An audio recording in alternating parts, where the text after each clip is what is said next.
Bienvenue dans l'avant-première de l'épisode 92 de la telenovela El amor no tiene receta. Esteban demande à toute sa famille si elle est prête à regarder le film. Tout le monde lui répond que oui. Esteban lance alors la vidéo, où apparaissent tous les membres de la famille, ainsi qu'une image montrant le nouveau bébé à venir. En voyant cela, Maria demande à sa mère ce que c'est.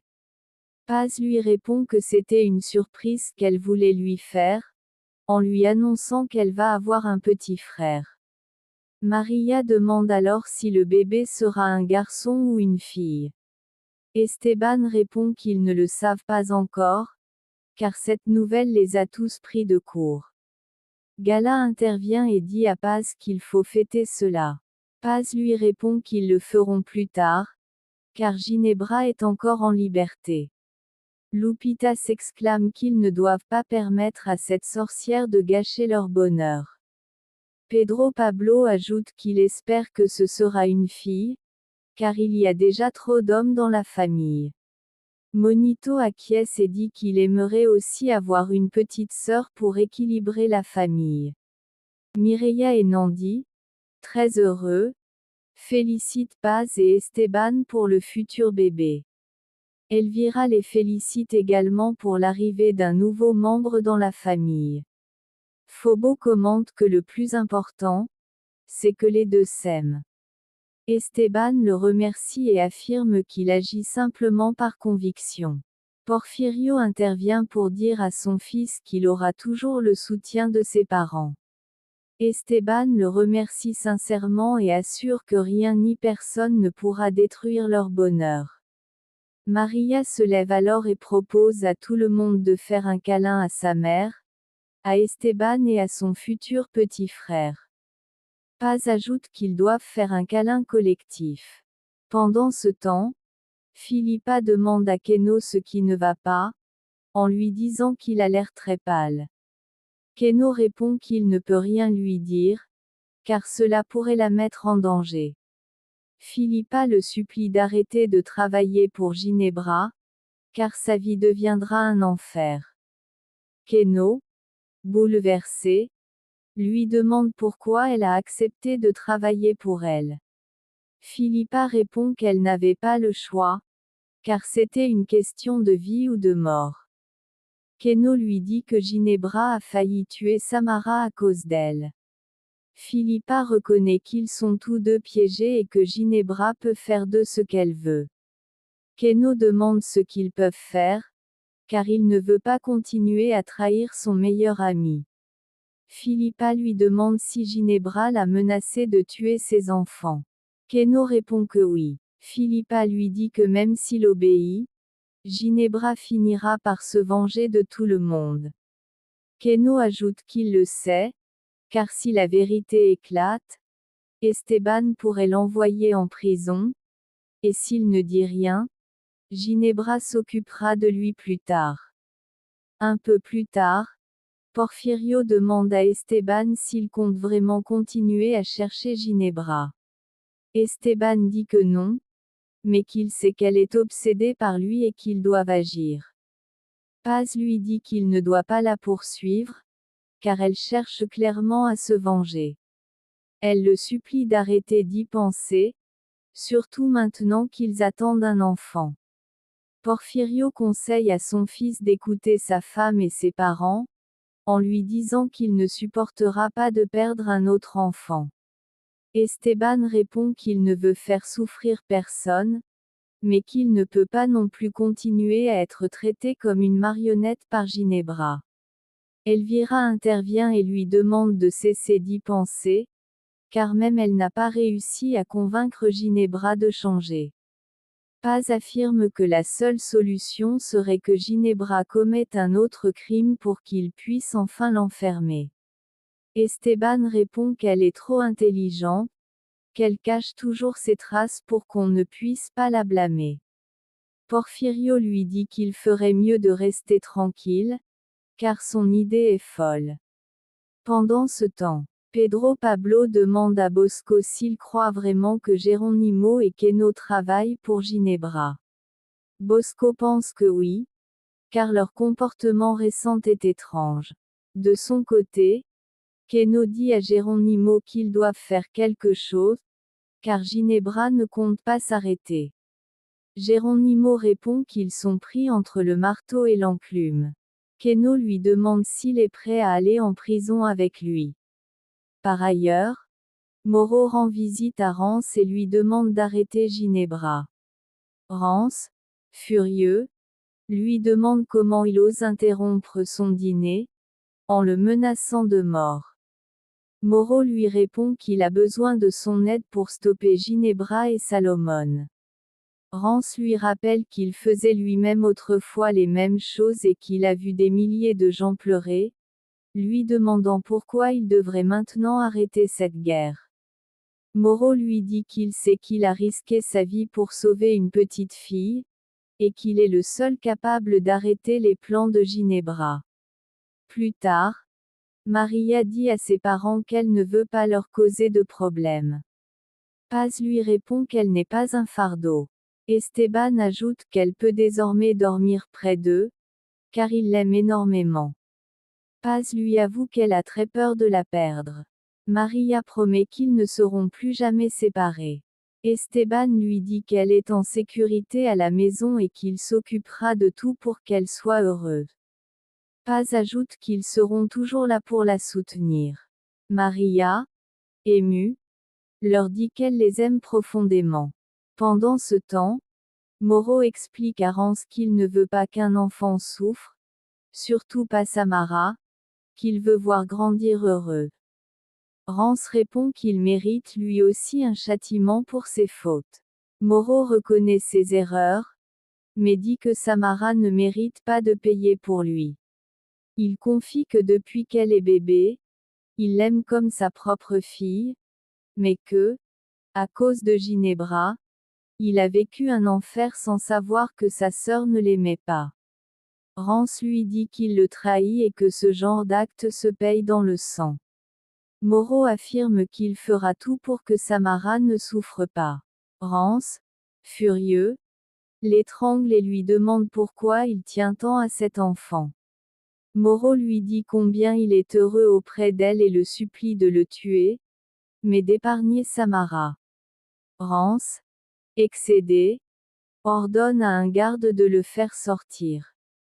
Moro résiste et le supplie encore de sauver la fillette, comme il a sauvé sa propre petite fille. Le lendemain, Paz dit à Maria qu'elle est heureuse de passer du temps avec elle. Maria lui demande de goûter son thé. Paz le trouve délicieux, et Maria dit que c'est parce qu'elle a hérité de son talent. À ce moment-là, Lupita arrive avec Porfirio et le prêtre. Elle dit à Paz qu'elle a appelé le prêtre pour chasser la malédiction qui plane sur eux. Maria intervient et déclare qu'il n'y a aucun problème, car elle le renverra bien loin d'un coup de pied. Ensuite, Porfirio parle seul avec Paz et lui demande si elle est sûre de vouloir recevoir les journalistes. Paz répond que oui, car c'est la seule façon d'affronter Ginebra, et qu'elle compte le faire. De leur côté, Geronimo explique aux jeunes qu'ils ne travaillent pas pour Ginebra. Gala l'accuse du contraire, mais Geronimo dit qu'il y était forcé pour protéger sa mère. Pedro lui demande si c'est pour cette raison qu'il a fermé les comptes. Geronimo précise qu'il l'a fait à la demande de la police. Gemma arrive alors et dit à Geronimo qu'elle ne supporte plus d'être enfermée. Il est surpris de voir qu'elle est avec Salomon, les deux personnes qui leur font du mal. Gemma dit qu'elle a ses propres problèmes avec Geronimo, tout comme Salomon a les siens. Geronimo lui rappelle qu'ils étaient ensemble au mariage. Après son départ, Geronimo change de sujet et demande aux autres comment Ginebra a tenté d'enlever la fille de Paz. Gala lui dit d'arrêter de faire semblant, car il est impliqué. Geronimo nie et dit qu'il l'accuse à tort. Salomon lui ordonne d'avouer la vérité. Geronimo refuse, Mais Bosco le prévient qu'il ne partira pas tant qu'il n'aura pas tout dit. Pendant ce temps, le directeur de la police remet à Elvira et Esteban des documents concernant Salomón. Elvira demande si c'est lui qui a aidé sa fille à s'évader de prison. Le directeur répond qu'il n'en est pas certain, car il n'y a pas de preuves. Esteban demande alors s'il soupçonne Ginebra de retrouver son pouvoir. Elvira dit que ce qui est incroyable, c'est que Ginebra puisse faire un jeu aussi cruel sans que la police n'agisse. Le directeur explique que ces gens sont très puissants et feront tout pour rester cachés. Esteban lui rétorque que cette affaire devrait déjà être réglée, puisqu'ils ont arrêté il y a longtemps le plus grand trafiquant du pays. Fobo appuie Esteban et dit au directeur qu'ils doivent agir immédiatement. Avec toutes les caméras qu'ils ont dans le pays, le directeur explique qu'ils ne peuvent pas faire grand-chose, car ces gens ont piraté le système. Esteban, furieux, jette son café au sol et lui dit de démissionner pour laisser sa place à quelqu'un qui fasse vraiment son travail. Le directeur s'exclame que tout le monde risque sa vie et leur demande d'obéir à la loi et d'en assumer les conséquences. Elvira n'en revient pas. Esteban, encore plus en colère, affirme qu'il ne partira pas tant qu'ils n'auront pas arrêté Ginebra. Le directeur appelle alors la sécurité pour faire sortir Esteban. Celui-ci prévient que de nombreuses vies seront en danger si le directeur ne fait rien. Pendant ce temps, Geronimo admet qu'il n'a parlé avec Giovanna que quelques fois. Gala dit que c'est une étrange coïncidence qu'ils veuillent tous deux prendre le contrôle de sa chaîne. Bosco confirme, expliquant que Giovanna et Geronimo l'ont trompé en lui faisant croire qu'ils étaient ses amis, alors qu'il ne faisait même pas attention à ce qu'il disait. Geronimo répond qu'il se trompe complètement et leur demande de quitter sa maison. Pedro Pablo intervient et dit à Geronimo que Bosco a raison, surtout parce qu'il trouve suspect que la tortue les ait frappés.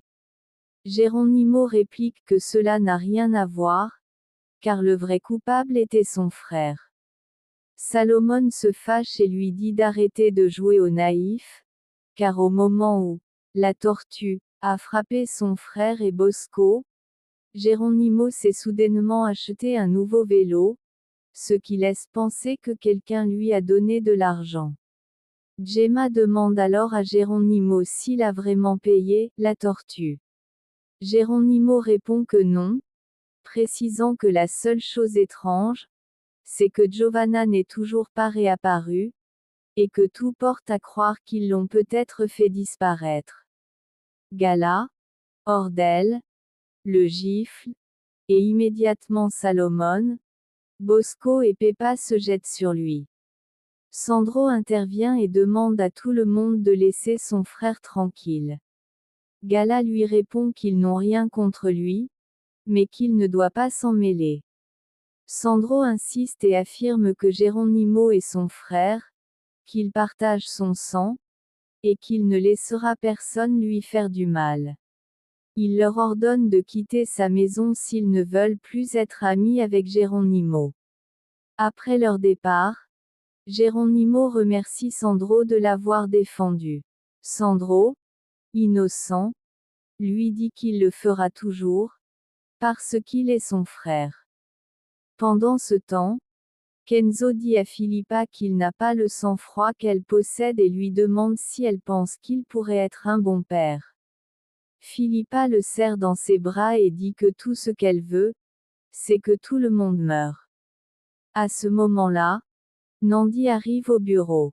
Kenzo lui demande d'entrer. Elle s'excuse de les interrompre et dit que le directeur lui a demandé de rappeler d'urgence, car il doit vérifier quelque chose avec lui. Puis, elle lui demande s'il n'a vraiment rien fait de mal. Kenzo répond qu'il n'a rien fait et lui demande de ne pas s'inquiéter. Nandi soupçonne qu'il lui cache quelque chose et lui demande s'il est mêlé à sa bonne. Philippa intervient pour dire qu'il n'est pas impliqué et remercie Nandi de s'inquiéter pour son ex-mari, mais affirme qu'elle s'en occupera elle-même. De son côté, Paz annonce publiquement aux médias qu'on a tenté d'enlever sa fille. Elle lance alors un appel à Ginebra et à Mauro, leur demandant, s'ils ont encore un peu de dignité, de se rendre aux autorités. Pendant ce temps, Esteban montre une carte à Kenzo et lui explique qu'ils doivent découvrir où se cache Ginebra. Kenzo, nerveux, lui demande d'arrêter. Esteban, irrité, lui demande ce qui ne va pas, en lui rappelant qu'on a failli lui voler sa fille à cause de lui, et que maintenant il veut arrêter les recherches. Kenzo dit qu'il n'a jamais dit cela, mais qu'ils ne pourront rien découvrir sans informations concrètes. À ce moment-là, Esteban reçoit un appel. Il décroche et demande qui c'est. C'est Ginebra, qui lui dit tendrement, « Mon amour ». Esteban la traite de folle. Ginebra lui demande de se calmer, précisant qu'elle n'a pas enlevé sa fille. Esteban lui dit qu'il est prêt à se livrer, à condition qu'elle laisse sa famille tranquille. Ginebra lui répond qu'elle veut son corps et son âme en échange de la paix de sa famille. Après l'appel, Esteban demande à Kenzo pourquoi Ginebra a dit qu'elle avait besoin des deux. Kenzo lui répond qu'il va tout lui dire, mais lui demande d'abord d'éteindre son téléphone. Une fois fait, il lui avoue que Ginebra le tient sous sa coupe. Esteban se met en colère, découvrant qu'il travaille pour elle. Kenzo lui demande de se calmer, expliquant qu'il l'a fait pour la même raison que lui, protéger ses enfants. Esteban s'énerve encore plus et dit que ses enfants auraient pu mourir à cause de lui. Kenzo s'excuse et dit qu'il n'avait pas le choix entre sa famille et la sienne. Esteban n'en revient pas et lui donne un violent coup de poing. Kenzo se relève et tente de s'expliquer, mais Esteban s'élance à nouveau pour le frapper. C'est alors que Nandi entre dans le bureau et supplie Esteban d'arrêter. Il lui crie que ses enfants ont failli mourir et que Samara a presque été enlevée. Kenzo explique que Ginebra l'a menacé de tuer ses enfants et Philippa. Nandi, inquiète, supplie Kenzo de tout raconter à Esteban. Esteban se tourne vers elle et lui demande si elle était aussi au courant. Kenzo intervient rapidement pour dire que Nandi n'a rien à voir là-dedans. Esteban leur ordonne alors de parler clairement. Nandi en profite pour lui révéler qu'ils essayaient, avec Umberto, de sortir Philippa de prison. Esteban demande pourquoi ils lui ont tout caché. Kenzo raconte alors tout ce que son fils a fait d'illégal et précise que Ginebra le menaçait. Esteban, furieux, lui dit que lui et son fils méritent d'être en prison. Il le saisit par le col, prêt à le frapper à nouveau. Nandi les sépare, leur rappelant qu'ils sont meilleurs amis. Kenzo avoue qu'il a aussi été piégé par Ginebra, qui a utilisé une arme pour l'impliquer dans le meurtre de Castro. Esteban, enragé, renverse tout ce qu'il trouve. Après un moment, Nandi demande à Kenzo d'aller à l'infirmerie. Il refuse, disant qu'il mérite les coups qu'il a reçus. Esteban demande à Nandi de les laisser seuls. Elle supplie Esteban de ne pas le tuer et de régler cela calmement. Une fois seul, Kenzo dit qu'il se sent vraiment mal pour tout ce qui est arrivé, mais lui rappelle qu'Esteban aussi avait caché la vérité à Paz quand Ginebra le menaçait. Esteban rétorque que ce n'est pas comparable. Kenzo lui dit que, pour lui, c'est la même chose. Et lui demande de comprendre. Esteban affirme que c'est différent, car il aurait pu l'aider s'il lui avait parlé du plan de sa bonne. Kenzo reconnaît qu'il ne mérite pas son pardon, mais précise que son fils n'est pas un assassin, et qu'ils sont prêts à se rendre. Esteban lui dit qu'ils devront tout avouer. Kenzo répond qu'ils doivent d'abord faire tomber Ginebra avant de se livrer. Esteban lui demande ce qu'il compte faire. Kenzo dit qu'il doit obéir à Ginebra pour mieux la piéger. Esteban lui demande comment il peut être sûr qu'elle ne le trahira pas. Kenzo avoue qu'il n'en est pas certain, mais lui promet, au nom de ses enfants, qu'il l'aidera. Esteban lui confie que Ginebra veut sa mort et que son idée est de la localiser pour la remettre à la police. Kenzo dit qu'il comprend les risques, mais demande à Esteban de le laisser exécuter son plan pour la piéger. Esteban accepte, mais précise que ce sera difficile et lui ordonne de continuer à agir normalement. Kenzo lui donne sa parole, en jurant qu'il ne laissera rien de mal lui arriver. Pendant ce temps, Sabone informe Ginebra que son patron lui a demandé d'arrêter. Ginebra répond que, dès qu'elle aura éliminé Esteban, elle apportera la paix à son chef. Elle prend alors l'arme qu'Abdul lui a donnée et la pointe sur Sabone, disant qu'elle sait désormais que lui et son patron lui ont imposé des restrictions. Sabone répond que c'était pour des raisons de sécurité. Ginebra dit que sa seule proposition est de tuer Esteban et de laisser la fille de Paz grandir sans père. À ce moment-là, elle reçoit un appel de Moro, qui lui dit qu'il a Philippa et son fils entre ses mains. Ginebra demande s'ils comptent collaborer. Moro jure qu'ils obéiront à ses ordres.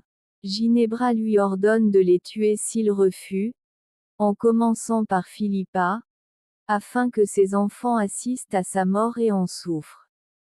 De son côté, Paz demande à Esteban pourquoi lui et Kenzo doivent aller voir Ginebra.